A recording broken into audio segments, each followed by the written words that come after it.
안녕하세요. 공 때리는 변호사들의 여러분들의 골프의 실력을 향상시켜 드리는 박한일 프로입니다. 자, 오늘의 시간은 피니시예요. 7편에 걸쳐서 팔로우스루까지 왔고 이제 8편 마지막 아름다운 피니시를 해야 여러분들이 골프장 가셔서 사진도 찍어서 인스타그램이나 페이스북에도 올리고 개인 그런 멋있는 자세를 취할 수 있습니다. 하지만 그거는 자세용이 아니라 피니시라는 거는 내 스윙의 올바른 결과물, 답안지라고 생각하시면 돼요. 그러니까 아무리 내가 문제를 잘 풀고 구간이 잘 맞았어도 끝에 마무리가 좋지 않으면 그 스윙은 잘못된 스윙입니다. 일단 제가 스윙을 간단하게 두 가지를 보여드릴게요. 대부분 아마추어들이 많이 하는 것과 프로들의 피니시, 이걸 한번 차이점을 한번 찾아보시길 바래요, 변호사님들.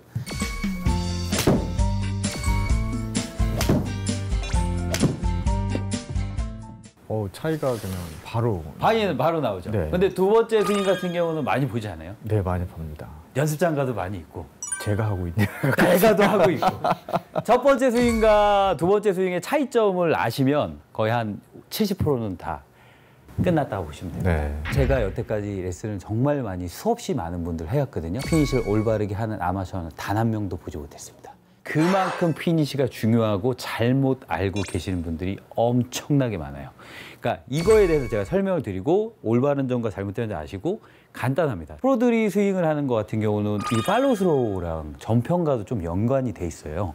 전편에 그냥 공이 가는 길이 올바르게 가면 팔은 뻗어져 있는 상태에서 자, 이렇게 만들어 놓고 자, 피니시 한번 가보세요. 저 이렇게 레슨할 때 많이 하거든요.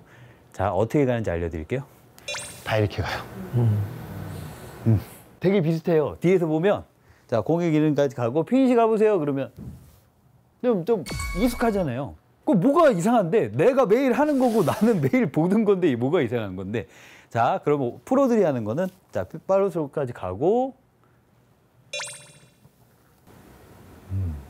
이 차이점을 아시겠어요? 네. 자, 이걸 제가 정답을 말씀드릴게요. 먼저 우리가 이제 흔히 팔로만 친다 그러잖아요. 대부분 그 팔로만 친다는 정의가 팔로우스루하고 피니시에서도 많이 나와요. 어떤 거냐면 공이 가는 길로 딱 만들어 놓고 여기서 피니시를 가보세요. 그러면 몸과 머리, 공을 끝까지 보고 몸은 멈춰 있어요. 팔만 뒤로 이렇게 빼요. 그래서 이런 피니시를 하시는 분들이 우리나라 아니면 전 세계 아마추어들이 99.9999%입니다.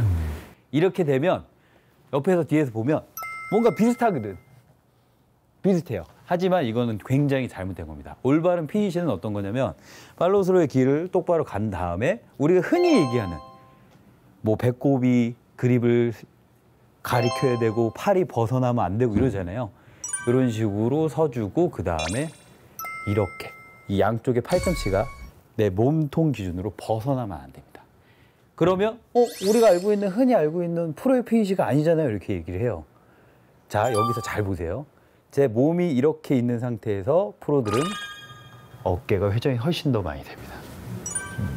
그러니까 팔은 팔로우스루를 했으면 위로 올려서 끝이에요.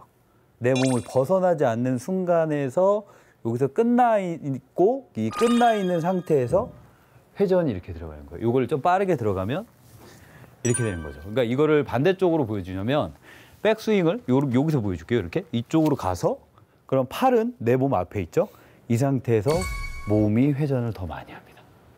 그래서 이렇게 접어 올리면 돼요. 그러니까 이 팔꿈치가 내 몸을 벗어나지 않는 거지. 근데 아마추어의 피니시 같은 경우는 몸은 가만히 있고 이제 느낌은 확실하게 아시셨죠? 그래서 저는 아마추어분들한테 얘기를 해요. 프로와 같은 스윙을 흉내를 낼 수 있고 할 수 있으면 좋다. 하지만 안 되는 걸 억지로 하는 건 뱁새가 황새를 쫓아가는 거기 때문에 보세요. 여기서 프로처럼 팔만 가는 게 아니라 유연성이 없다면 여기서 끝내면 됩니다. 그럼 이 팔꿈치가 내가 타겟을 방향으로 했을 때 정면까지 바라보게 되고요. 양쪽의 팔꿈치가. 그런 다음에 조금 유연성이 조금씩 생기면 단계 이렇게 가시면 돼요. 그래서 제가 한번 치면서 보여드리면 천천히 치면서 보면 이렇게 되죠.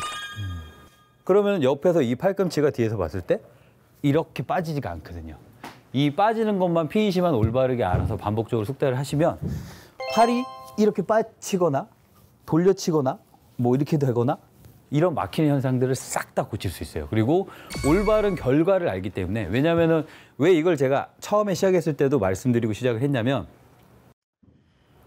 어찌됐든 도착지가 정확하게 돼야 올바른 길로 갈 거 아니에요.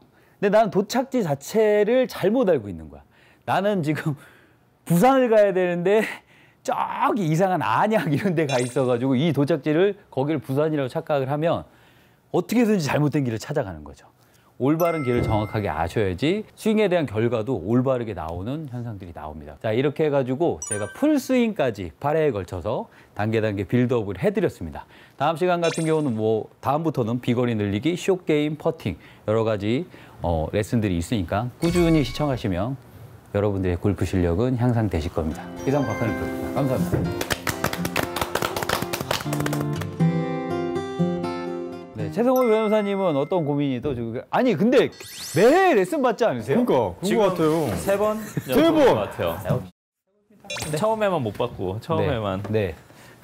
근데 제가 많이 좋아지고 있습니다. 네네. 프로님 덕분에. 네.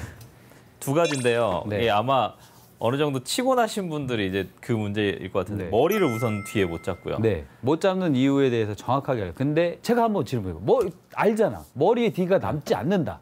그게 문제가 있다. 첫 폼이 문제였는데 일단 쳐보시고. 자, 이거 많이 봤으니까 우리 최승호 변호사님 일단 쳐야지. 자, 치시고 이쪽 빠질 테니까. 상체가 네. 네.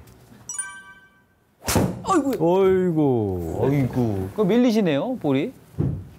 그 전에는 그때 이제 달라요. 전체적으로 봤을 때 1회보다는 스윙이 전체적으로 되게 좋아지셨어요. 제가 봤을 때는 1회, 2회, 3회, 4회. 다 우리 네. 박허준 선생님 덕분에. 아, 제가 봤을 때 잘 맞을 때만 이래. 네, 박허준 선생님 덕분에. 근데 머리가 뒤에 남지 않는다면서요. 네. 왜 남지 않으세요? 옛날부터 이렇게 약간 처음부터 이렇게 치던 버릇이 네. 있어가지고 네. 오른쪽 어깨가 많이 그다음에 상체가 돌거든요. 이게 되게 중요한 게 최성호 변호사님 같은 경우도 조금 너무 초보자는 아니잖아요. 예. 그러니까 이게 어느 정도 볼을 쳤던 분들의 문제점인데 문제점을 정확하게 알지 못하는 게 가장 큰 문제입니다. 그렇죠. 네, 그게 가장 큰 문제예요. 근데 제가 물어보는 거예요. 뭐 때문에 알려주셔야 문제인 것 돼요. 같으세요? 그러는데 머리가 나가는 것 때문에. 네. 머리가 나가서 중심이 밸런스가 앞쪽으로 쏠리는 네. 거는 결과죠. 네. 원인이 아니지. 원인을 찾으셔야 그럼 돼요. 또 얘기해도 될까요? 네. 사실은 이제 여기서 수직 낙하를 하려면 네. 낙하를 하고 싶거든요. 네. 근데 이렇게 해서 뒤에서 치려고 했더니 네. 공이 되게 멀리 있는 느낌이 들어서 네. 사실 한 요 정도까지 따라와서 치는 것 같아요. 그렇게 그건 나쁘진 않은 것 같아요. 그래서 이렇게 치는데 이제 문제는 방금 나온 구질처럼 네. 이렇게 오면 얘가 네. 이렇게 돼서 열려서 맞아요. 네. 네.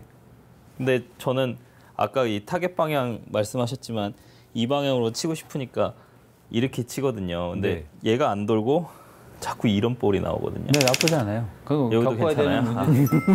그렇다면 그 다음은 이유를 모르겠습니다. 저는 그렇죠. 그래서 자꾸 이렇게 치게 제가 되거든요. 얘기하는 이유의 첫 번째 네. 이유는 상상도 못할 이유. 네, 저는 계속 이렇게 치니까 여기서 이렇게 하게 돼서 우리 한번 찾아보자고요. 네. 이유를. 왜냐하면 왜 제가 물어보는 거냐면 이게 정말 중요한 거기 때문에 왜냐하면 어느 정도 볼을 쳤던 분들은 굉장히 이게 제가 봤을 때 한 90대에서 80대, 70대도 왔다 갔다 하시는 분들도 이걸 아시면 굉장히 쉽게 푸는 문제거든요. 네.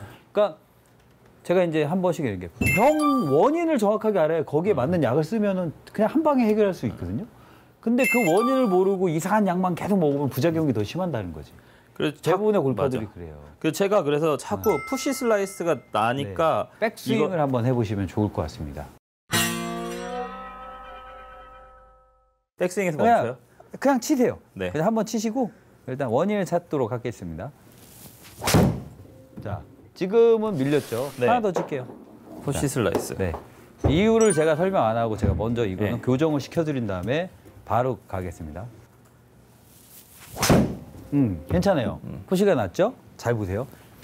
어드레스 하실 때 우측 무릎을 앞쪽으로 내미실 거예요. 예. 이렇게 보세요. 이렇게. 아니, 이게 아니라 이렇게. 그치? 자, 제가 어떤 느낌인지 백스윙만 한번 잡아줄게요. 자, 그냥 백스윙 드세요. 치지 마시고. 이 느낌이에요. 들어서 뒤 딱 날 수 있어요, 처음에? 됐죠? 자, 다시. 약간 구질이 확 바뀌죠? 네. 그러니까 지금 완전히 극단적인 스윙으로 가고 극단적으로 고쳤어요. 다시 한번 칠게요. 최 변호사님 잘 받고 계신 거죠? 저 진짜 모르겠어요. 근데 뒤에서는 보이세요? 제 백스윙에 문제가 아니요. 있다는 자, 게? 보세요. 그러니까 제가 지금 했던 거 우측 무릎, 그러니까 체중을 앞에다 실으라는 그렇지. 얘기죠. 예. 그리고 백스윙 탑까지 유지, 있는 힘껏 치세요. 그렇지. 그러니까 아까 밀리던 게 들어가면서 살짝 드로우성으로 감기면서 들어. 이거를 먼저 스윙을 말씀드린 다음에 제가 왜 이거를 교정시켜 드린 다음에 말씀드렸냐면 잘 보세요. 모든 아마추어 분들이 대부분 내가 치면은 골프를 치잖아요. 그럼 내가 여기서 이게 열려서 그런가? 여기서 열려. 맞아요. 열린 건 맞아. 근데 열린 게 원인은 아니라니까. 결과지. 근데 그 결과를해서 답을 찾으면 답이 안 나오죠. 그러니까 제가 말한 원인은 뭐냐면 하나 고쳐드렸죠. 잘 보세요. 백스윙을 가면서 최성민 변호사님은 얘가 빠져요. 네. 완전히 다 무릎이. 무릎이 빠지면 어떻게 돼요? 앞에서 보면 체중이 리버스 이렇게 피벗. 넘어가죠. 그러면 다운 스윙을 가면 머리가 앞쪽으로 갈 수밖에 없지. 그러니까 리버스 피벗이 나서 그렇다는 거죠. 네, 머리가 앞쪽으로 갈 수밖에 없는 거지. 머리가 앞쪽으로 갈 수밖에 없으니까 이렇게 치기 싫으니까 내가 이렇게 치면서 더 슬라이스가 나는 푸시가 나는 거예요. 되게 단순한 거예요. 제가 이걸 이렇게 눌렀잖아요. 그러면은 눌러서 백스윙 탑까지 유지하면 아까 지금 좀 전에 봤던 거랑 이거랑 그건 틀리죠. 네. 여기서 그냥 뒤에서 놓고 칠 수가 있는 건데. 프로님 그럼 의문이 생겼어요. 네. 이거를 구불이라고 한 거였잖아요. 네. 백스윙 탑으로 갔을 때 체중이 앞에 있어야 돼요, 뒤에 있어야 돼요. 오른발 뒤꿈치 뒤꿈치죠. 쪽으로 가야죠. 아, 그러니까 굽히. 그러니까 여기서 정확하게 알려드릴게요. 요거를 시청하시는 분들은 어느 정도 볼을 쳤던 분들이기 때문에 되게 중요한 게 제가 이걸 유지하라 그러면 아예 안 움직인다고 생각하세요. 아예 안 움직이면 생각하는 게 아니라 잘 보세요. 최초에 어드레스를 할 때 무릎 피세요, 구부리세요? 최초 어드레스 때는 구불인데 살짝 피려고 해요. 왜요? 그게 폼이 좀 더 이쁜 것 같아서. 근데 살짝 이렇게 구부리는 게. 아니 최초에 했을 때 네. 이렇게 하면 이상하잖아요. 약간. 네. 최초에 구부렸던 이 무릎의 높이가 네. 유지가 된 다음에 치고 나서 마지막에 펴지는 건데 대부분의 아마추어들은 회전하고 골반 회전하라 그랬다고? 맞아요. 이게 진짜 많죠. 그래, 이거 진짜 많아요. 다리 근데 아까도 펴지는 얘기했지만 사람. 상체나 그 모양이나 헤드 페이스에서만 답을 찾으려고 하는 거예요. 아. 뿌리가 흔들렸어. 정답은. 이거를 이렇게만 유지하면 돼요. 최초에 있던 무릎의 높이만 유지를 하고 그냥 여기서 휘두르고 이렇게 가면은 밸런스가 되게 잘 잡히는 건데 그렇다고 해서 안 움직이는 게 아니라 제가 이제 여기서 이제 조금 더 디테일하게 말씀드리자면 무릎은 높이를 유지를 하고 스키 타세요? 스키를 못 타요. 보드는 타요. 보드 똑같죠. 그래서 보드를 못 타나 봐요. 그렇죠. 네. 보세요. 왜 보세요? 넘어지죠. 네. 이렇게 할 때. 맞아요. 보세요. 보드를 타거나 이게 앞뒤로 하잖아요. 네. 그럼 무릎을 구부려 있는 상태에서 이렇게 방향 턴을 한단 말이에요. 스키도 똑같아요. 이걸 못 타나. 무릎을 구부러진 상태에서 여기서 리듬감이 있어야 되는데 지금 골프처럼 스키나 보드를 탄다고 그랬을 때 맞아요. 맞습니다. 스키도 똑같은 거지. 무릎을 구부러진 상태에서 중심을 잡아놓고 보세요. 이렇게 되면은 무릎은 펴지지 않고 중심이 움직인 건 아니잖아. 근데 대부분 골프를 이렇게 친다고 하면 타운할 때 이렇게 되는 거죠. 맞아요. 그러면 박자감이 아예 없기 때문에 엎어치죠. 그래서 단순한 거예요. 제가 여기 잡아드렸던 거는 이 정도로 좀 잡혀 있어야 된다. 그래서 무릎은 이렇게 돌아가는 거예요. 그 대신 높이는 유지되고 있잖아 지금. 정말 중요한 겁니다. 왜냐하면 이게 진짜 안 돼요. 얘가 펴져서 제가 펴보세요. 아니 얘만 쭉 펴보세요 뒤로. 그러면 이렇게. 체중이 넘어갈 수가 없어요. 감사합니다. 자, 원포인트 레슨. 여러분들 오늘의 명언.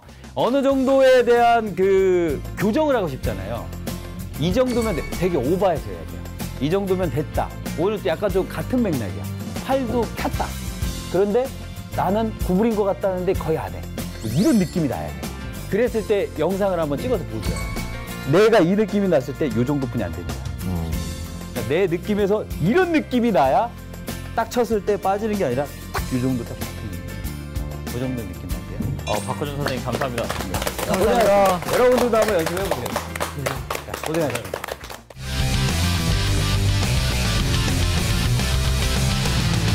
긴장감을 살짝 주기 위해서 게임 속의 게임이 잠깐 들어갑니다.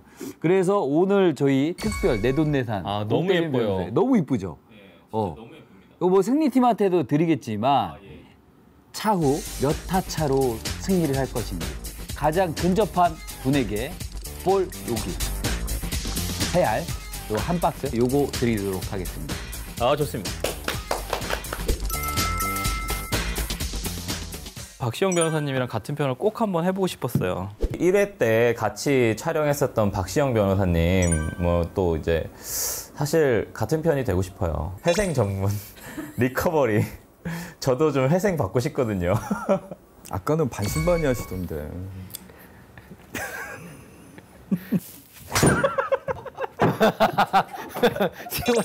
얼마나 꾹 참고 치셨을까. 굿샷. 야, 잘 치셨어요.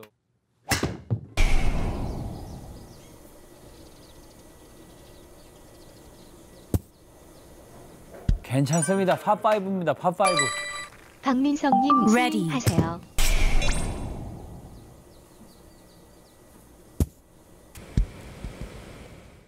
Ready.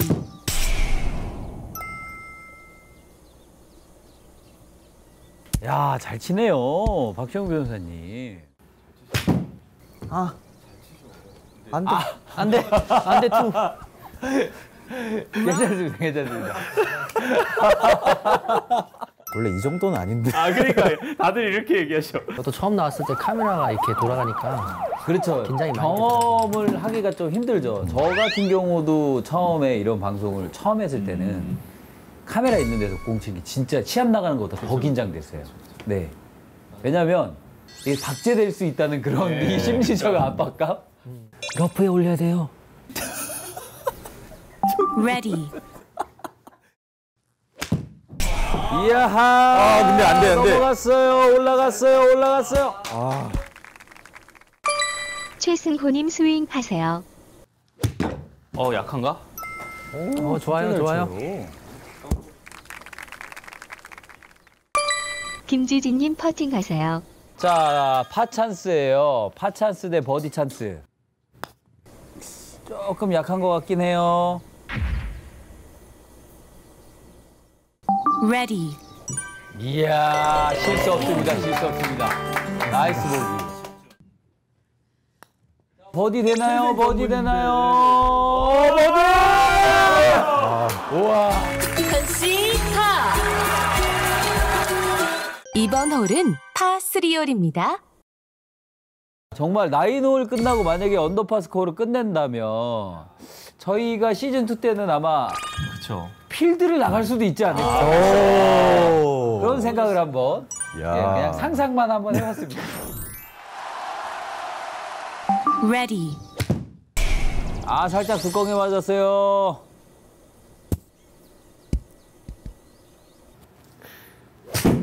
오, 괜찮아요. 올라갔다. 괜찮아요. 고. 최승호님 스윙 하세요. 약해. 굿샷. 스톱. 세네. 나이스 어프로치. Ready.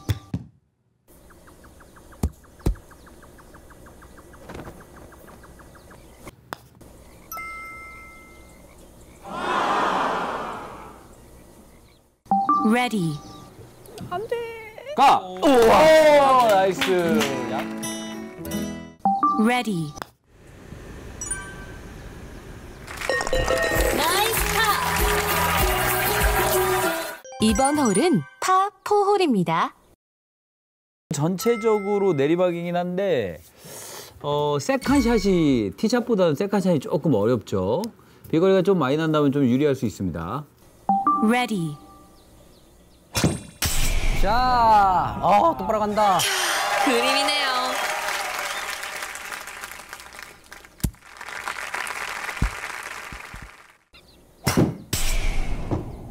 살짝의 뒷땅은 났지만 벙커 넘어가나요? Bunker. 넣기 쉽지 않은 곳이 있는데 들어갔어요. 정말 작은 벙커인데요. 아니 저게 너무 직선거리에 있는 거거든요. 샷은 엄청 똑바로 갔다는 샷이거든요. 벙커 만드시는 분이 여기 누가 빠지겠어? 이러면서. 저기 넣기도 힘들 것 같아. 박민성님 스윙하세요. 나이스 아웃. 뭐야? 나이스 아웃. 진짜 잘 친 건데 턱에 맞았습니다.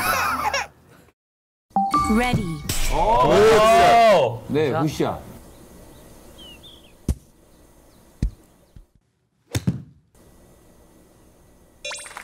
좋아요. 야,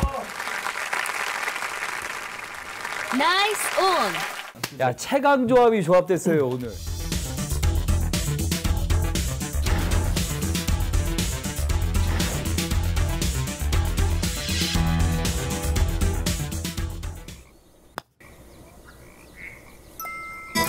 더블 파. 최승호님 퍼팅하세요.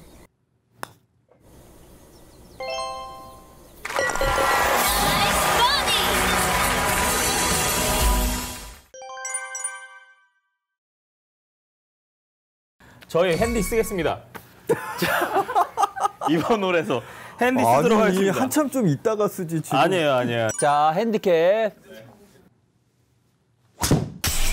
와 오늘은 뭘 해도 되는 날이네요. 네.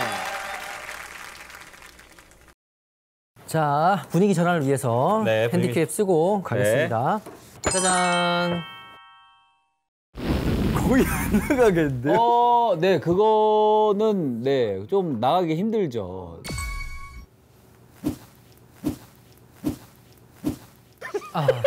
연습, 빈스윙 연습. 인정하겠습니다. 네, 빈스윙 인정하겠습니다. 빈스윙. 제가 봤을 때 지금 승패는 떠나고 방송 분량을 챙기겠다는.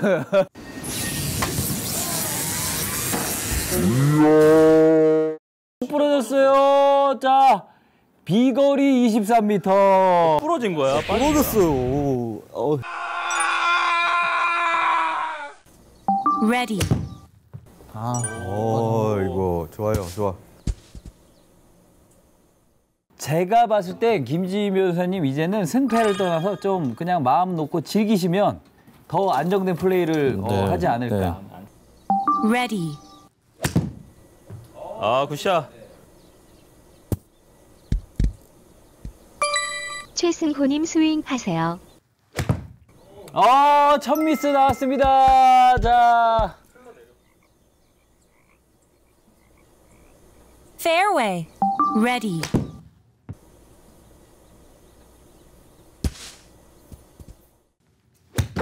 와우. 이야. 뭐야 이거 느려졌어. 백스피까지. Nice approach. 박민성님 스윙하세요. 오, 좋아요. 조금만 더. Ready. 들어가나요? 들어갔다. 들어갔다. Concede bogey.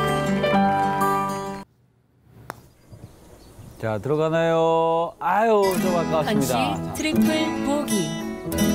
이번 홀은 파4홀입니다. 자, 이 홀 같은 경우는 굉장히 약간 살짝 오르막에 홀이 좀 좁습니다. Ready. 이야, 거침없어요. 거침없어요. 선수. 오늘 거리가 짱짱한데요? 김지진님 Ready. 스윙하세요.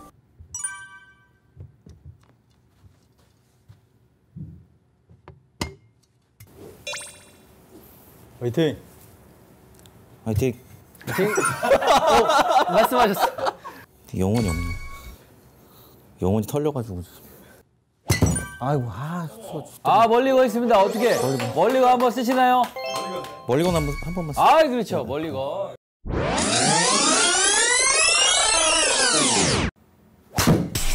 굿샷. 굿샷입니다.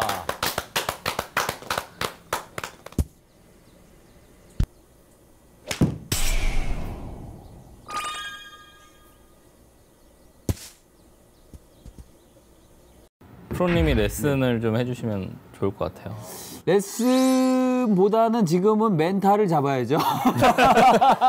필드나 진짜 지금 상황 같은 건 멘탈이 90이에요. 그래서 지금 제가 뭐 호영팀 같은 경우는 언더파를 치고 있기 때문에 조금 더 신중하게 치라는 말씀을 전해드리고 싶고, 오히려 전화 이복으로 지성팀 같은 경우는 진짜로 막 치는 거예요. 막 성의 없게. 정말 막 이렇게 쳐도 되나 싶을 정도로. 그렇게 하다 보면 오히려 더 뭐 레슨이나 아니면 어떠한 내가 여태까지 쳤던 거에 비해서 깨달음이나 얻는 게 진짜 많습니다. 박시현님 스윙하세요.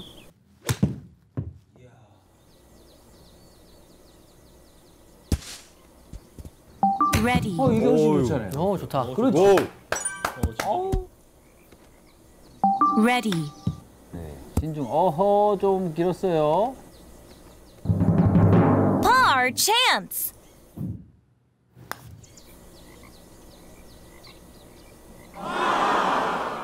Ready. Concede 더블 보기. Ready.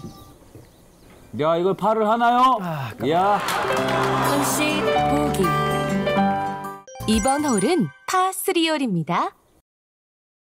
파3죠, 파3. 어렵고 긴 파3입니다. 아이고.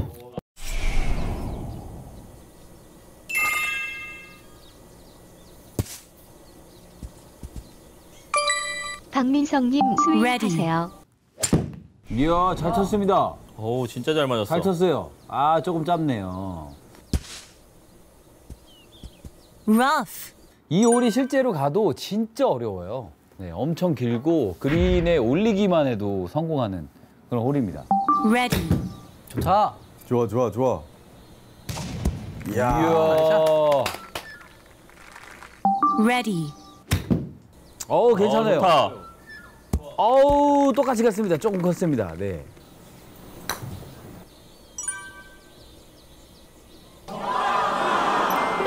Concede 보기. 이번 홀은 오른쪽으로 꺾인 파5 홀입니다. Ready. 이야. 분노샷. 그림이네요.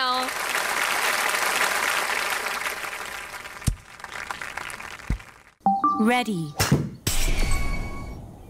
괜찮아요. 네. 살짝 뽕샷이 났긴 했지만 그래도 괜찮습니다. 파5예요. 네, 3홀하는데. 오우. 열렸어. Ready. 야, 잘 쳤어요. 나이스. 야, 이렇게 잘 치면 이렇게 잘 치시면 버디 찬스가. Fairway. 김지진님 스윙하세요. 해저드를 조심하세요.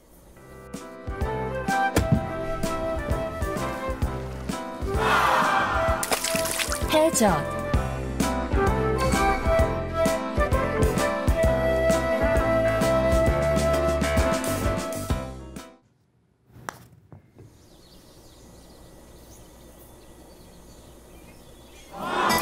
더블 파. Ready.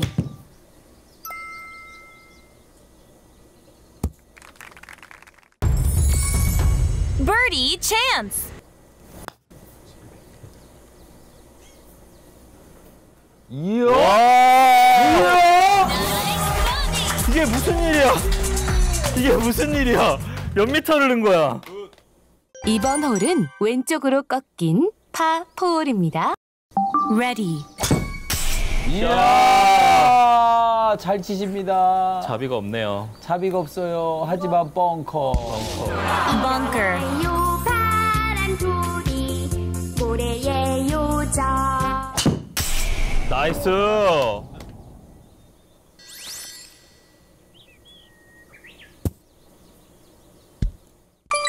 김지진님 스윙하세요. 이야, 그렇지, 좋아요. 좋습니다. Ready. 와, 굿샷. 뻥투벙이야. Bunker. 이리 와서 들어봐요 우리의 요정. Ready. 좋아. 좋습니다. 굿샷. 어머. 박시현님 스윙하세요. 이야. 나이스 봐. 오. 나이스 아웃. 레디. 아, 좀 기네. 아하, 아쉽습니다.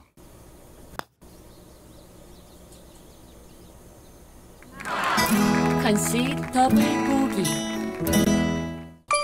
최승호님 퍼팅하세요. 나이스 파. 이번 홀은 파4홀입니다. 원온 갑니까, 원온? 벙커에 넣어도 되니까 예. 벙커 쪽으로 치세요. 레디. 이야, 자신 있다. 아, 벙커 쪽으로. 네, 벙커로 쳐라.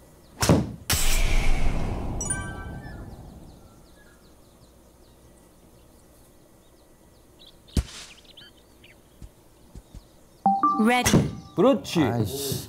아이, 슬라이스 조금 났는데. 열리긴 했지만 벽치기 가능한가요? 아유, 해저대요. 레디. 그렇죠. 지금 같은 샷 좋습니다. 네, 지금 같은 샷 좋아요. 아, 너무 오버됐네. 아, 좋다. 오, 붙은 것 같은데? 이야, 괜찮습니다. 레디. 굿.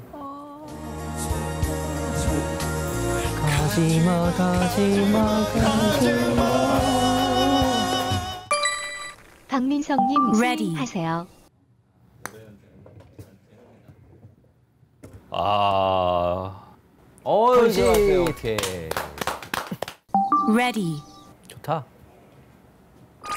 됐어. 자, 오케이. 파. 나이스 파.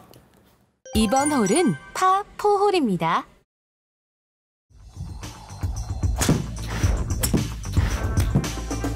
굿.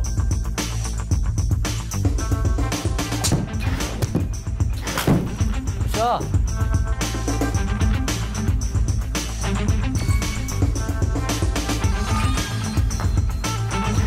야, 이거 잘 쳤습니다. 잘 쳤어요. 잘 쳤어요. 이야하. 이번 홀은 파3홀입니다. 레디. 오, 잘 굿샷. 쳤어요. 아, 살짝 훅이 났긴 했지만, 야, 그래도 거리는 거의 맞춰서. 돌릴 수 있어요, 돌릴 수 있어요. A프로입니다. 네. 오히려 좋아. 레디. 아, 좀 밀렸네. 벙커. 박민성님 Ready. 스윙하세요. 오, 잘 쳤어요. 나이스. 오, 기가 오. 막힌 벙커샷. 와우. 레디. 자, 오, 자, 오, 자, 오, 오, 자, 오, 오, 자. 오. 이야, 아깝습니다. 레디. 들어가라. 오, 오케이 봐, 오케이. 오케이. 나이스. 아, 굉장히 어려웠거든요. 자, 보기. 이번 홀은 파5홀입니다. 박시현님 스윙하세요. 오, 굿샷. 오, 파5거든요, 나이스. 이 홀이. 와, 대박. 레디. 레디. 와우. 아, 너무 왼쪽인데요? 아, 괜찮아요. 아우, 임팩트 소리가 아주 찰지네요. 벙커. 이야, 잘 쳤습니다. 와, 굿샷. 이야. 와우. 이야, 버디 찬스.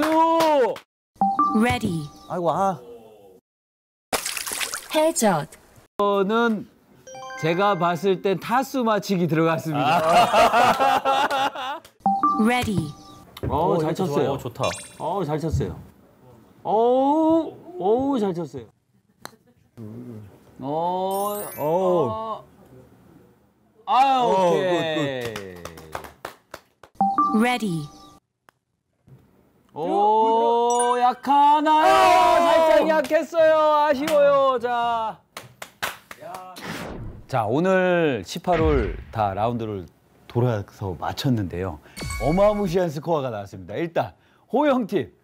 박 변호사님이 너무 잘 네. 치셔가지고 너무 사실 스코어가 저도 놀랐어요. 와, 정말로 언더퍼까지 내려갔을 때, 네. 와, 저는 진짜 1내는 줄 알았습니다. 다음 언더퍼는 다음 기회에 네, 진행하고 알겠습니다. 아쉽지만 34 오버파로 두 분이 근데 너무 못 치셨어요. 너무 긴장하셨어 처음에. 아, 그런가 봐요. 네, 김지민 변호사님께서도 너무 이게 왜 그러냐면 첫 골에 첫 방송에 카메라 이렇게 많으셨는데 네. 첫 티샷이 안 맞았잖아요. 네. 그게 이제 쭉 갔어요. 원래 이제 멘탈이 조금 무너져가지고. 네, 멘탈이 무너진 줄도 몰랐어요. 얼굴은 너무 병원하셨거든요. 네, 얼굴은 너무 병원하셔가지고 18홀 내내. 18을 내 같은 표정. 그러니까 그 저희 어렸을 때 그 슬램덩크라는 만화책을 보면 그 감독님, 예. 감독님의 온화한 표정 그쵸. 닮으셨어요.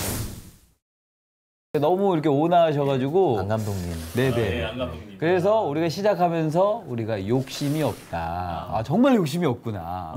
야. 18홀 내내. 네, 네, 18을 내내. 했는데 탄식이 한 번씩. 안 돼!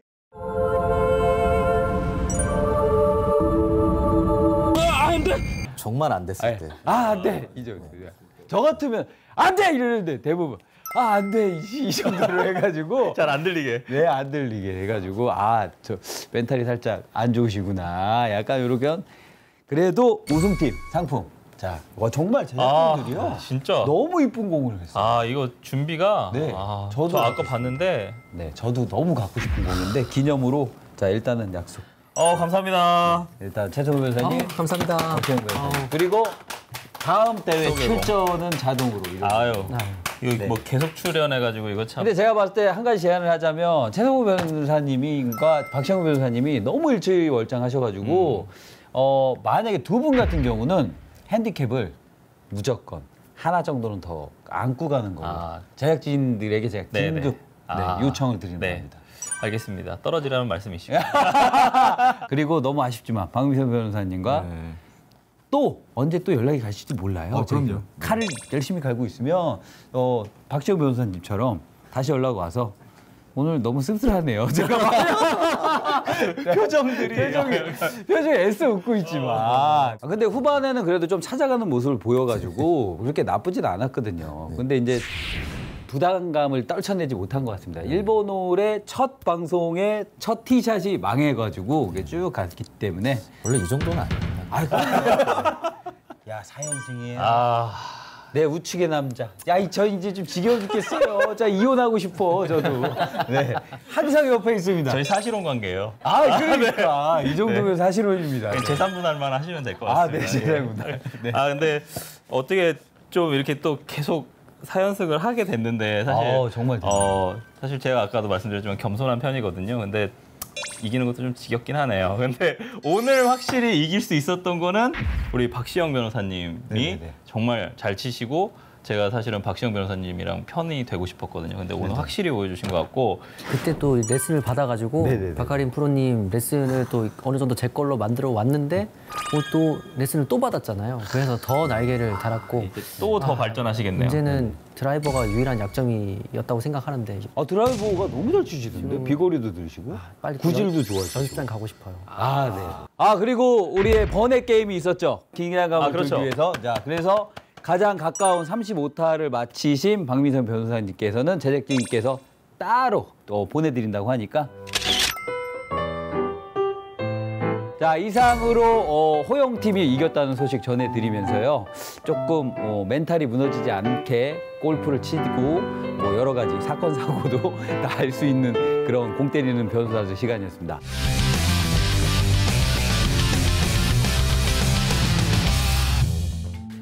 골프장에서 생길 수 있는 법률 문제를 다양한 시각으로 바라보는 공 때리다 생긴 일 시간입니다. 오늘의 주제는 바로 골퍼들이 정말 오늘 집중하셔야 돼요. 골프용품 중고거래 사기입니다. 네. 중고거래 너무 많죠. 진짜 요새 골프채 구하는 게 정말 하늘의 별따기예요. 왜냐면 코로나 시국도 겹치고 좀 일하는 건 줄고 수입도 안 되고 근데 또 골프가 또 열풍이 광풍이 일어나서 정말로 골프채 구하기가 너무 어려워요. 그래서 중국 등 주요 부품 생산국의 물류가 원활하지 않고 그래서인지 자연스럽게 골프채 수요가 중고 시장으로 이동했다고 하더라고요. 김시진 네, 맞습니다. 그 중고 판매 사이트 번개장터에 따르면 작년 이제 상반기 골프 카테고리 거래 건수가 약 11만 9천 건에 달했고요. 거래액은 223억 원에 육박했습니다. 그래서 같은 기간 전년과 비교했을 때 각각 132% 그리고 185% 증가한 수치고요. 이는 이제 동종 부문 바이크와 캠핑을 제치고 중고 거래 레저 부문 1위입니다. 그래서 갑자기 이제 중고 거래 수요가 늘어난 이유는 이제 앞서 이제 프로님이 말씀 잘 해주셨지만 원자재 가격 급등과 더불어 또 MZ 세대 그리고 젊은이들의 골프 이제 유입으로 인해 이런 합리적인 가격대의 골프 장비를 이제 구비하려는 그런 경향이 더해진 것으로 이렇게 분석이 되고 있습니다. 제가 이 골프계에 밥을 먹고 있지만 제가 중고 빨리 해가지고 사업을 한번 했었어야 되는데 아쉽네요. 근데 중고에도 진짜 고가예요. 요즘은 사실 골프채도 그런데 이것을 중고 골프채 거래를 노리고 한탕하려는 사기 범죄가 급증하고 있다고. 아, 그렇죠. 돈이 있는 곳에는 언제나 범죄가 도사리고 있는 것이고. 그 말이 명언입니다. 돈이 있는 곳엔 범죄가 도사리. 예전에는 돈을 받고 연락이 두절되는 사기 범죄들이 좀 많지 않았습니까? 네네네네네. 근데 지금 같은 경우에는 좀 더 악랄해져서 중고 거래 시에 안전 거래라는 걸 하지 않습니까? 네네네네. 우리 이제 변호사들 법률적인 용어로는 에스크로 계약이라고 네, 해서 네, 네, 돈을 그 사이트에 걸어놓고 실제로 뭔가 거래가 성사가 됐을 때, 그러니까 매수자가 오케이 했을 때 돈이 이제 송금되는 방식의 어떤 그런 안전 거래를 하게 되는데 안전 거래랑 완전 똑같은 창을 만드는 거예요. 와, 대박이죠. 대박. 대박이죠. 그래서 프로님한테 우리는 안전거래를 하는 사람입니다. 인터넷 라고 해놓고 사이트처럼 똑같이 보여주고 실제로는 안전거래가 아니었던 거죠. 그래서 송금을 하면 이쪽 계좌로 들어오는 거죠. 이 네네. 사이트 계좌로 들어가는 게 아니라. 그러면은 내 돈이 공중에 붕 뜬 거잖아요. 이거 못 잡으면 보상 못 받는 건가요? 그러면? 일반적으로 지금 같은 경우에는 네네. 돈을 들고 도망갈 거란 말이에요. 네네네네. 도망가면 그 사람 못 찾겠죠. 그럼 못 쳤죠. 그 사람의 인적 사항을 조금이라도 알고 뭐 전화번호나 아니면 주소나 이런 거 알고 있으면은 상관이 없는데 그런 경우에는 이제 경찰 수사를 해도 실제로 뭐 지명 수배를 내릴 수도 없겠지만 경찰 수사를 하면 해외 IP거나 아니면은 이제 그 상대방이 누군지 모르니까 상대방 또 잡아도 사실 그 사람의 범죄 수익을 전부 다 은닉해 놨으면 형사처벌만 하고 보상은 못 받을 수도 있어요. 근데 이제 이런 중고 범죄도 아까 제가 좀 전에도 말씀드렸듯이 개인이 뭐 하면 좀 문제가 될 수 안 크게 되진 않지만 보이시피싱처럼 집단, 단체들이 치밀하게 사기단이 이제 생기는 거죠. 그래서 범행을 저지른다고 하는데 네, 지금 아까도 말씀하신 것처럼 보이스피싱 범죄랑 유사하게 중고품 거래도 많이 이루어지고 있어요. 그래서 개인이 하는 경우에는 개인이 나 이거 물건 팔 거야 라고 하면서 돈 받고 안 보내주고, 그러니까 여러 분의 피해자들이 많아서 이렇게 되는 경우가 있는데 국내에서뿐만 아니라 해외에서도 실제로 전문 사기단, 그러니까 단체를 만들어서 중고 사기 물품 거래를 하는 경우들이 많다고 합니다. 그래서 이거를 이제 7년 동안 저지른 범죄 다시 또 이제 적발이 됐는데요. 실제로 온라인 중고 장터에 각종 물품을 팔 것처럼 거짓말해서 물건을, 그러니까 돈을 네네. 뜯는 방법을 한 49억 원 상당을 정도 이제 가로챈 혐의를 받고 있는데 경찰이 지금까지 파악한 피해자 수만 5,092명으로 집계되고 있습니다. 한 명이 그런 거죠? 범죄 단체, 범죄 집단이? 집단으로. 그러니까 이 사람들은 해외에서 사이트를 아까 말씀하신 것처럼 거짓말로 운영을 하는 거죠. 그래서 이 사람들은 사실 이제 해외에서 그 사이트를 운영하면 모르는 사람들이 거기다 이제 결제를 하는데 그게 또 대포 통장이고 네네네네. 또 한국에 있는 현금 수거 체계 뭐 현금을 수거해서 이거를 가지고 가상화폐로 세탁 수법을 합니다. 그래서 실제로 피해자들이 이런 부분에 신고를 해서 잡으면 대부분이 현금 수거책 현금을 수거하는 아르바이트 뭐 30만 원, 40만 원 받고 하는 분들이 잡히거든요. 그래서 이런 사람들이 나중에 이제 항의를 하게 되면 피해자들한테 오히려 더 악랄하게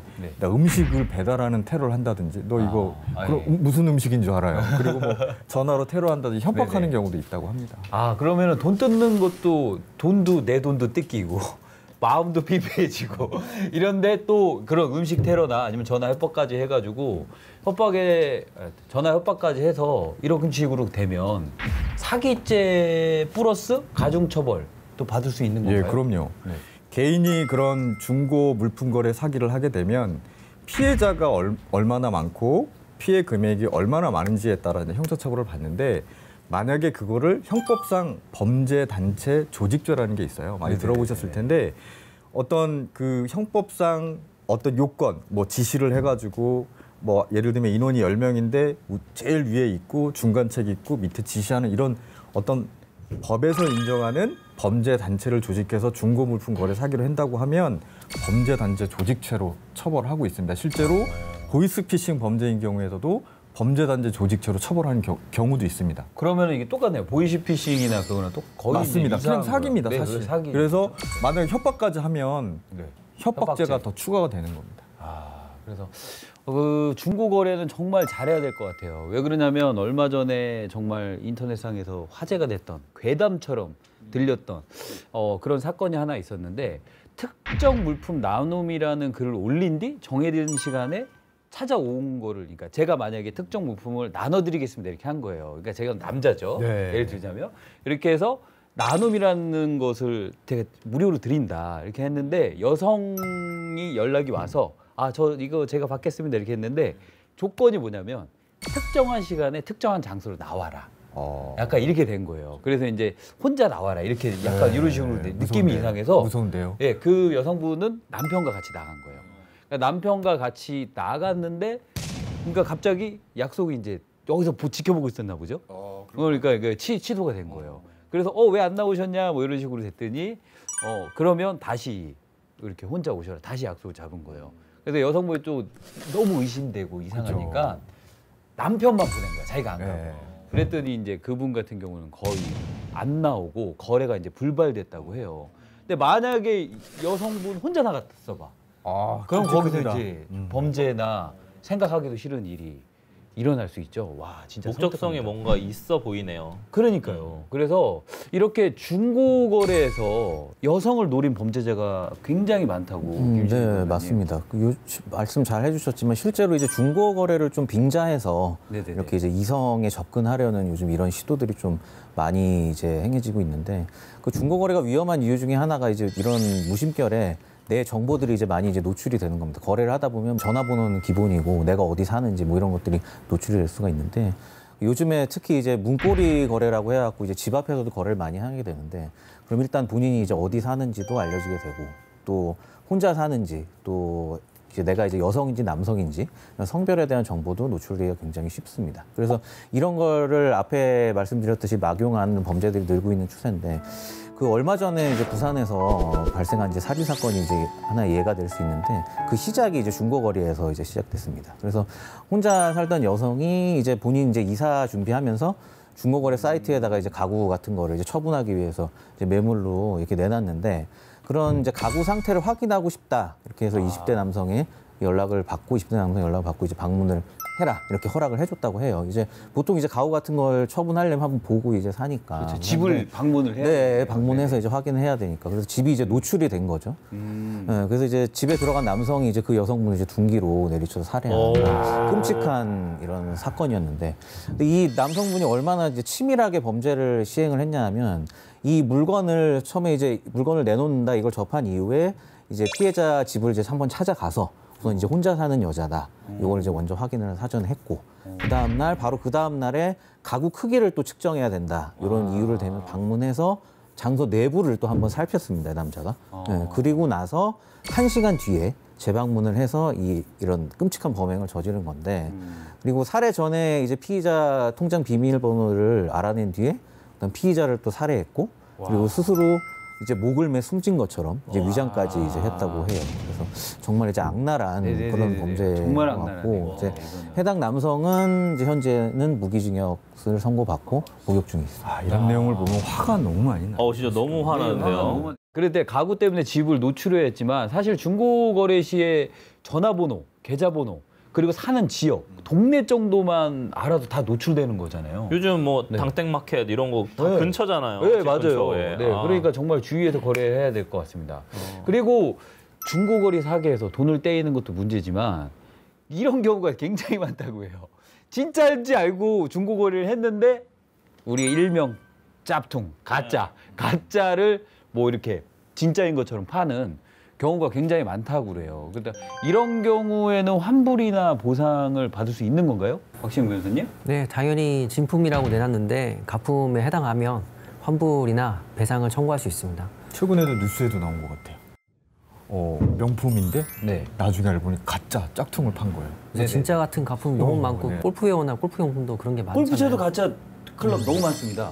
네, 골프채도 가짜 엄청 많아요. 제 친구는 네. 장인어른이 쓰던 드라이버를 받았어요. 결혼하고 나서. 그래서 되게 귀하게 들고 다녔는데 장인어른 갑자기 이거를 말도 못하고 나중에 네. 그래갖고 그런 친구도 있어요. 장인어른도 또 누구한테 받으신 건데 장인어른. 자기는 아까워서 이제 안 쓰고 계시다가 네. 사이가 이제 오니까 사이한테 준 거예요. 네네. 자기는 다른 거 쓰시고. 네네. 그럼 짝퉁과 그거를 어떻게 구별해요, 골프는? 골프채 같은 경우는 일단 첫 번째가 그거죠. 가격이 터무니없게 저렴하다. 다른 데에 비해서. 그럼 일단은 그걸 좀 의심해야 되고 가장 중요한 건 성능이죠. 근데 그 성능을 어떻게 일반인이 그러니까 알 수가 이거 있어요? 예를 들면 네. 똑같은 가격으로 했는데 근데 그런 경우에는 그거를 어떻게 구별할 수 있을까요? 일단 쳐보면 알아요. 예를 들자면 이런 거지. 그 드라이버가 같은 브랜드가 되게 많잖아요. 근데 거의 대부분 내 것만 쳐본단 말이야. 그러니까 같은 브랜드가 있으면 같은 브랜드 되게 많잖아요. 비슷한 다른 브랜드. 브랜드. 다른 아, 분들이 다른 치는 거. 거 한번 쳐보세요. 그러면 그 느낌이나 감이나 타감이 틀려요. 근데 이제 그 정품 같은 경우는 거의 한 공장에서 나오고 같은 소재를 썼잖아요. 약간 뭐 샤프트나 그런 거에서 틀릴 수 있겠지만 확실히 틀립니다. 그러면은 이제 제가 궁금한 거는 구매 전에 이제 예를 들면 중고거래를 하잖아요. 이게 이제 안전거래인지 아닌지를 확인할 수 있는 방법이 있나요, 최승훈 변호사님? 일반적으로 그러니까 먼저 현금, 그러니까 네. 돈부터 쏴라. 네네. 그러면 물건을 보내주겠다. 뭐 아까 얘기하셨던 뭐 가구든 아니면 뭐 여러 뭐 중요 물품들 이런 네네네네. 것들은 상당히 그런 게 많거든요. 네네. 그러면 거래를 안 하셔야죠. 아. 돈부터 보내다라고 하면은 그 부분은 좀 안 하셔야 되고 혹시 방금 얘기하신 것처럼 고가인데 네네. 골프채도 고가지 않습니까? 엄청 근데 고가죠. 갑자기 네. 너무 터무니없이 할인가다. 나 지금 외국으로 가야 돼서 뭔가 나 이제 지금 급매를 해야 된다. 약간 급매 처분, 약간 이렇게 해서 할인을 높게 하는 거는 의심을 해보셔야 이거 돼요. 100% 의심이죠. 병행 수입, 요즘 병행 수입 네. 사기도 상당히 많거든요. 그래서 병행 수입으로 엄청 저렴하다. 그러면 사람들은 병행 수입이니까 싼가 보다 그랬는데 병행 수입이 가품인 경우들도 상당히 많고요. 그래서 맞습니다. 그런 부분들을 조금 약간 유의하셔야 되는데 그런 거 하는 분들은 계속 반복적으로 하잖아요. 네, 맞습니다. 그러니까 계좌번호나 전화번호를 경찰청의 사이버캅이라는 앱을 통해서 있습니다. 확인을 좀 한번 해보시고 그러면 조금 도움이 될 수 있을 것 같고요. 부연 설명드리면 실제로 가품을 줄 수도 있는데 다른 물건을 넣어서 그냥 보내는 경우도 있고 안 하는 맞아요. 경우도 있어요. 그 뭐 이런 거요. 벽 돌려서 보내는 진짜요. 그리고 그런 거 있잖아요. 황당해요. 네, 그리고 그런 것도 있으니까. 좀 만약에 뭐 중고 사이트에서 올라온 물품이나 이런 거를 좀 다른 분들한테 잘하시는 분한테 만약에 있으면 바로 턱하지 말고 먼저 좀 자문을 구하거나 네네네. 댓글을 좀 확인하시는 게 좋을 것 같아요. 네네네. 그러게 좀 해서 좀 심사숙고해서 하시는 게 좀 네. 피해를 좀 줄일 수 있는 방법일 것 같아요. 네. 그래서 요즘 중고거래 사이트에는 신뢰할 수 있는 그 쥐수가 있지 않습니까? 네네네, 그런 거 있더라고요. 그런 거 좀 확인하고